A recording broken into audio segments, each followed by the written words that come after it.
लुधियाना के सुनील और उसकी बीवी रीटा एक अच्छे और संपन्न परिवार से ताल्लुक रखते थे। एक दिन रीटा की भाभी उसके घर आती है। रीटा, तुझे तो पता है तेरा भाई कुछ नहीं करता, ऊपर से 2 बच्चों की जिम्मेदारी, बेटी भी बड़ी हो गई है। तू तो बुआ है, कुछ मदद कर सकती है तो कर देना। कहाँ पैसे हैं भाभी, बस समझ लो किसी तरह हम लोग भी दिन काट रहे हैं। 2 ही तो कार है और मेरी बेटी भी बड़ी हो रही है।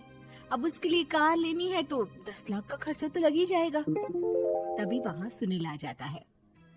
अरे शशि, क्या है, तू हमेशा पैसों के लिए परेशान क्यों रहती है? वैसे क्या जरूरत थी बेटी की शादी इतने बड़े घर में तय करने की?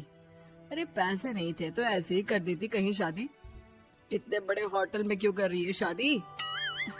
लेकिन यहाँ तो मामला शादी का है, डेट तय है। दरअसल तेरे भतीजे के पीएफ के पैसे आने हैं, पर उसमें देर हो रही है। जैसे ही पैसे आ जाएंगे मैं तेरे अकाउंट में डलवा दूंगी। ठीक है, हम लोग सोचकर बताएंगे।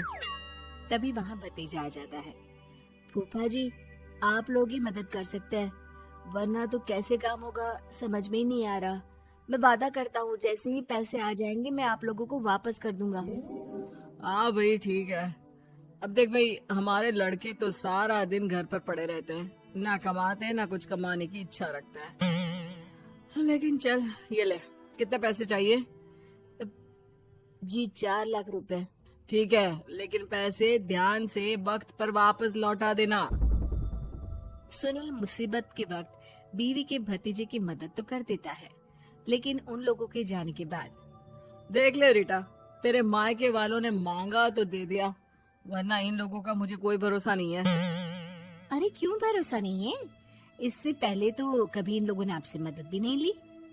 हाँ, ली तो नहीं, लेकिन पैसे की किल्लत ही रहती है ना इन लोगों के पास। अरे ठीक है ना, नहीं लौटा पाए तो भतीजे के ससुराल से निकाल देंगे। सुना है बड़े घर में शादी हो रही है। सुनील और रीटा पैसे तो दे देते हैं, लेकिन अगले रोज ही। हाँ भाई साले साहब, क्या हाल है? ठीक हूँ जीजा जी। क्या बात है, सालों बाद आपका फोन, जरूर कोई बात होगी, बताइए ना। अरे वो तेरी बड़ी भाभी आई थी, बेटी की शादी कर रही है ना, तो पैसे लेने के लिए मैंने दे दिए 4 लाख। सोचा भाई किसी गरीब की बेटी की शादी हो रही है, पुण्य मिल जाएगा। अच्छा किया जीजा जी, उनका बेटा बहुत मेहनती है, जल्द ही लौटा भी देगा। वहीं रीटा भी फोन करके हर किसी को पैसे देने की बात करती है। रीटा की भाभी शशि के पास उसके भाई का फोन आता है। तूने सुनील से पैसा लिया है क्या? नहीं भाई, सिर्फ बात की है, बोल तो रहा है कि दे देगा। वो लोग मदद करने वालों में से नहीं है, और मदद कर भी दे लेकिन समाज में गा गा कर हालत बुरी कर देते हैं। अब गाने दीजिए ना भाई, मैं क्या कर सकती हूँ, मेरे पास कोई ऑप्शन भी तो नहीं है। बेटी की अगले हफ्ते शादी जो है। शशि की बेटी की शादी हो जाती है, लेकिन शादी के 1 महीने बाद ही सुनील का फोन भतीजे के पास आता है। हाँ भाई, शादी तो हो गई हम लोगों की दुआ से। अब देख, ऐसा ही फायदा होता है पैसे वाले रिश्तेदार हो तो। तेरे वक्त पर हम कैसे खड़े हो गए थे, लेकिन अब पैसा लौटा दे भाई।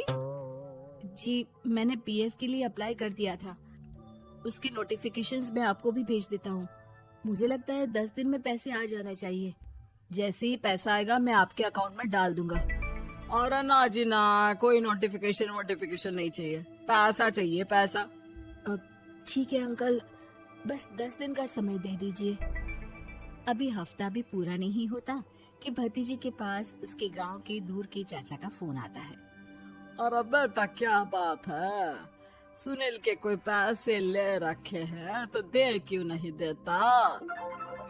हाँ चाचा जी, बात तो हुई थी, 10 दिन का वक्त मांगा है, उम्मीद है हो ही जाएगा। अरे फोन कर रहा है, रोज बता रहा था कि बेटी की शादी में मदद की थी। अब क्या है ना, भले ही शादी 10 दिन रोक देते, लेकिन सुनील से मदद नहीं लेनी चाहिए थी। याद है ना, मधु की मदद करके कितना बदनाम कर दिया था उसने पूरे घर को सोसाइटी में। हाँ चाचा जी, मैं भी यही सोच रहा था कि उन लोगों से मदद नहीं लेनी चाहिए थी। कई लोगों के फोन आ चुके हैं। वहीं रीटा अपनी भाभी को फोन कर देती है।